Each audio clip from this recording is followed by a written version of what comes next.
네, 지난 1994년부터 시작한 대학 구조조정이 어느덧 10년이 넘었습니다. 하지만 구조조정을 둘러싼 논란은 여전히 뜨거운데요. 전문가 연결해서 대학 구조조정의 실태와 전망을 알아보겠습니다. 한양대 교육학과 정진곤 교수 연결되어 있습니다. 안녕하십니까? 네, 안녕하세요. 네, 저출산으로 인구가 감소하니까 자연스럽게 학령 인구도 줄고 있는데요. 학생이 없는 대학이라는 것은 상상할 수도 없습니다. 대학으로서도 어쩔 수 없이 구조개혁해야 되는 거 아닙니까? 예, 그렇습니다. 일단 지난해 수능 인원 64만 명인데요. 이것이 이제 줄어들기 시작해서 2021학년도 앞으로 6년 후에는 45만 명 정도로 감소를 하게 됩니다. 예. 한 30% 이상의 학생들이 없게 되는 거죠, 지금보다. 네. 이 대다수의 학교에서 사실 학과 구조조정이 진행이 되면서 인문학의 위기가 오는 게 아니냐 이런 이야기까지 나오고 있는데요. 이런 우려가 현실이 될 가능성이 있을까요? 어떻게 보십니까? 그렇습니다. 지금 이제 아까도 방송에서 나온 바와 같이 이제 국가 특히 이제 교육부에서는 정책이 취업이 잘 안 된 학과들은 이제 그 취업률을 반영을 해서 정부에 지원금을 주겠다. 이래 되면 지금 현재 이제 대학으로서는 대학의 반값 등록금 등등 해가지고 대학의 재정이 거의 모든 대학이 대단히 열악한 상황입니다. 예. 네네. 그래서 이런 정부의 지원금을 받지 않으면은 이 대학이 지탱하기가 어려운 대학들이 많이 있고, 아까도 말씀드린 바와 마찬가지로 지금 학령 인구가 급격히 줄기 때문에 대학의 정원을 채우기가 쉽지 않은 그런 상황이 오기 때문에 예. 특히 취업이 안 되는 인문학 계통 또 사회과학 계통의 학과들이 대한 그 정원 조정의 이야기가 자연스럽게 나올 수밖에 없을 것 같습니다. 예.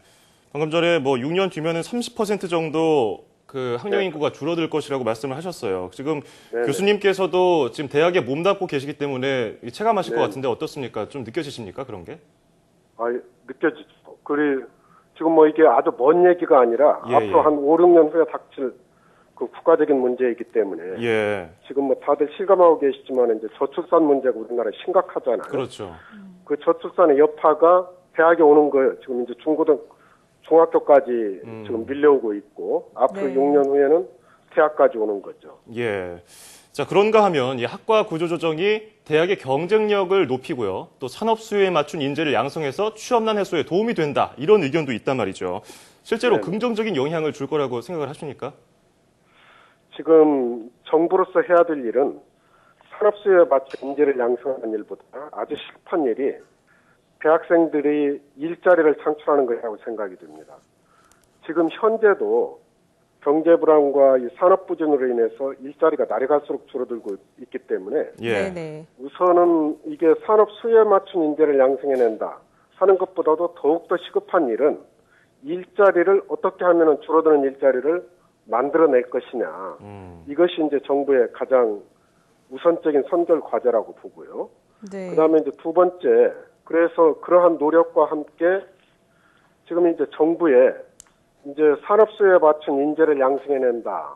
이렇게 이 얘기는 하는데 사실은 이거를 소위 이제 전문적인 용어로 하면은 그 인력의 배출과 그 인력의 수요가 맞아야 되는데 예.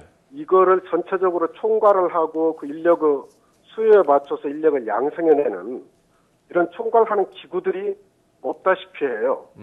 옛날에는 DJ 정부 때는 교육인적자원부가 그래서 이제 그거를 교육인적자원부라고 그랬는데 네네. 그 국가적 차원 하에서는 이제 그런 인력의 수요와 공급이 대단히 중요한 문제인데 이거를 그냥 손을 놓아버린 거예요. 한 10여 년 동안.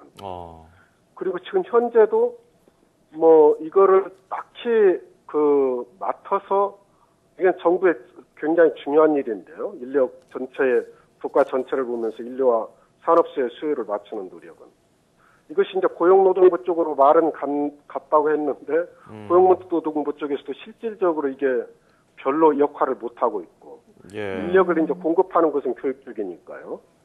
지금 그렇게 되어 있기 때문에 네네. 지금이라도 이 정부 전체적인 차원에서 네. 중장기적으로 산업의 수요가 어디에서 어떤 방식으로 산업의 수요가 발전할 것이며 산업의 발전에 갈 것이며 어떤 예. 일이 일선 대학에서는 아직 체감을 못 하고 계시군요. 알겠습니다. 네. 실질적인 실효성을 못 대학도 그렇고 느끼고 정부도 그렇고 계신데. 지금 사실은 네. 말만 있지 우왕좌왕하고 있는 셈이에요. 네, 예, 예. 그렇군요. 그렇다면 지금 또 대학 구조 조정을 둘러싸고 학교와 학생, 교수 등 학내 구성원 간의 갈등이 아주 커지고 있는 상황인데요. 이 같은 갈등을 최소화하면서 해결해 나갈 방법 없을까요? 네. 이게 이제 국가적으로 봐서도 굉장히 시급한 과제이고 절실한 과제이고 특히 이제 사립대학으로서는 학생 수를 채우지 못하면은 또 정부의 지원을 적게 받게 되면 이제 대학 문을 닫아야 되는 그런 상황이거든요. 지금 그 여파가 지방에서부터 수도권까지 밀려오고 있는 겁니다. 예. 그러니까 아까 설명하신 대로 이제 수도권 대학들도 지금은 그럭저럭 학생을 채우고 있지만은 이게 앞으로 몇 년 동안에 그렇지 않을 것이다. 라는 것을 대학 당국에서는 알기 때문에 예. 네네. 이거 손 놓고 있을 수가 없는 거죠. 그러다 보니까 그러나 교수와 그 과에 소속이 되어 있는 학생 입장에서 보면은, 그게 피부로 와닿지도 않고, 자기의 어떤 일자리, 교수직이라는 자리도 없어지고 학과도 문을 닫고 이래야 되니까, 예. 학교 당국과 교수와 학생들 사이에, 특히 인문 사회계 쪽에서 그런 긴장과 갈등이 팽팽하게 일어날 수밖에 없을 것 같아요. 예, 없는 것 같아요, 지금 현재. 그래서 이 해법은 내가 보기에는 대학 당국이 이러이러한 상황을 충분히 구성원들에게 설명을 해서 그 사람들이 이러한 상황을, 위기적인 상황을 객관적으로 직시할 수 있도록 해야 되고, 예. 그 다음에 대학의 학과에서는 이러한 현실에 맞는 방식의 이러한 현실 속에서 살아남을 수 있는 방법을 자구책을 마련을 해야 돼요. 예.